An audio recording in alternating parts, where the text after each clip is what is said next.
कितना अफसोस होता है ये देखकर कि शादी के बाद जिस घर को प्यार से सेचना था वहाँ तो सियासतें शुरू हो जाती हैं। सास ये समझती है कि बहू उसका बेटा छीन कर ले गई है और बहू को लगता है कि सास इसकी ज़िंदगी पर पहरा लगा रही है, और रही सही कसर जो होती है वो नंदे पूरी कर देती हैं, जो अपने घर से ज़्यादा भाई के घर की रिपोर्टिंग में दिलचस्पी रखती हैं। क्यों हम ये भूल जाते हैं कि रिश्ता मुकाबला नहीं होता।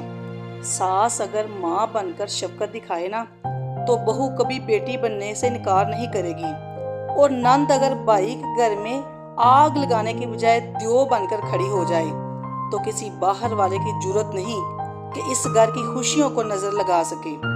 याद रखिए कि जब औरत ही औरत की दुश्मन बन जाए तो जीत किसी की नहीं होती, सिर्फ घर ही हारते हैं। जिस मर्द को आप अपना बनाना चाहती हो ना, तो प्लीज़ इसे ट्रैफिक सिग्नल मत समझें।